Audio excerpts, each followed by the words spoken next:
My name is Arthur Wilkinson. I'm a board-certified interventional cardiologist practicing out of Ormond Beach, Florida. In 2005, I invented a groundbreaking atrial fibrillation ablation device that I would like to introduce to you with the following slide presentation. In 2012, the United States Patent Office granted me a United States patent for this invention. At the time, my name was Arthur Crossman. I subsequently changed it back to Arthur Wilkinson, my birth name. It's also very important to know that due to delays, this patent is extended until February 8th, 2030. In November of 2023, my partner, Larry Moskowitz, and myself started our company, Precision Line, based on this invention. In the following slides, I'm going to illustrate to you why I think this device will be superior to any device on the market in terms of procedural success, safety, and speed for atrial fibrillation ablation. This is a slide just briefly going over the inspiration for the idea and a company overview. The next set of slides will illustrate how the invention works. In the first slide, we see a guide catheter crossing the atrial septum. From the guide catheter, there's a guide wire that is placed in the pulmonary vein. Notice that the guide wire is not centered. It has a bias to one side of the vein or another, which is due to the multiple tortuosities and turns that are necessary to steer the guide from the femoral vein through the inferior vena cava into the right atrium and across the atrial septum. In the next slide, we see very importantly that there's a balloon that's blown up from the guide wire, which centers the guide wire at the exact center of the pulmonary vein. In the next slide, we see a collapsed circumferential ablation device delivered over the guide wire.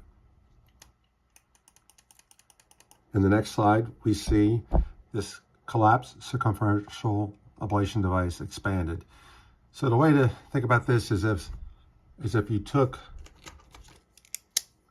each hub and pulled it in opposite direction, so it would collapse into a linear structure, as you saw in the previous slide.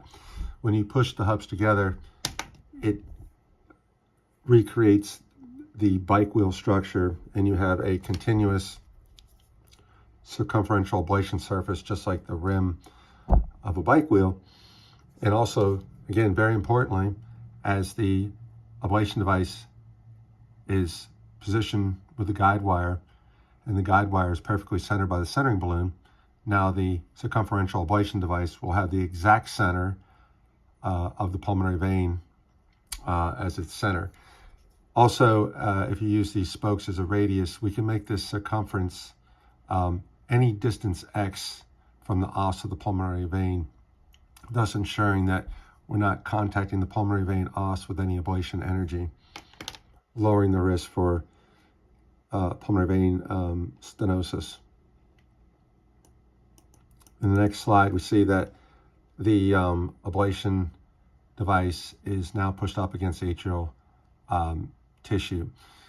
Also importantly, not only is this balloon acting as a centering device, it's also acting as an anchoring device. So in addition to being able to push this ablation device against the surface of the left atrium, the anchoring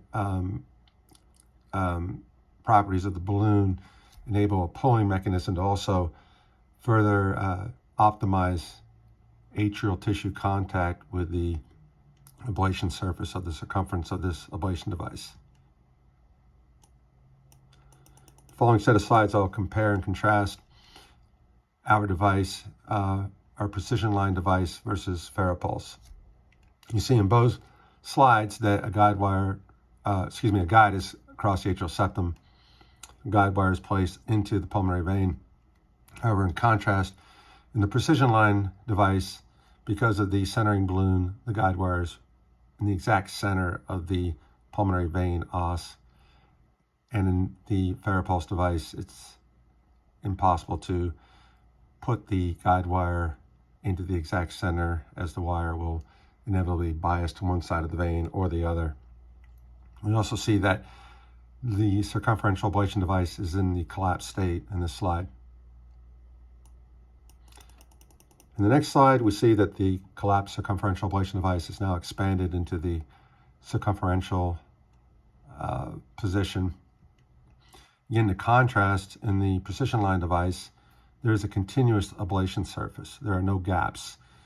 In the FARAPulse device, there are gaps in between the ablation surface. Gaps could be placed in the precision line ablation surface if desired, but in this case, we're going to have a continuous ablation circumference centered perfectly around the pulmonary vein, with an exact radius X of distance from the pulmonary vein os, whatever be desired. Again, importantly, there will not be any biasing of the ablation device to one side or the other due to the biasing of the guide wire, because it is not centered by a centering balloon. In this slide, again, we see that in the precision line device, that due to the centering balloon centering the guide wire at the exact center of the pulmonary vein, that the ablation device will also have its center at the exact center of the pulmonary vein, and the circumference will be equidistant at all points from the os of the pulmonary vein. As opposed to the FARAPulse device, due to the wire being biased to one side or the other, we see that there's an asymmetric distribution of the ablation surface biasing toward one side of the pulmonary vein, or in this case, it appears to be a greater distance from the os of the pulmonary vein, where in this view, we can see it's actually touching the pulmonary vein os, again, due to wire biasing. In this slide, we see FARAPulse's results published in the New England Journal of Medicine, which showed faster, safer, and non-inferior results compared to current state-of-the-art ablation techniques. Finally, in our last slide, my partner, Larry Moskowitz, can be contacted at 954-336-4865 or email mosky22@gmail.com, or I can be contacted at area code 386-405-5710, or my email RENNY_CROSSMAN@msn.com.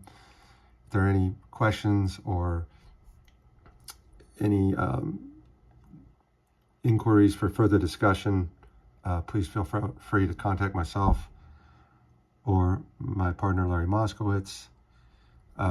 We certainly would entertain any offers for sale or licensing of this company. Thank you for your time and attention to this presentation.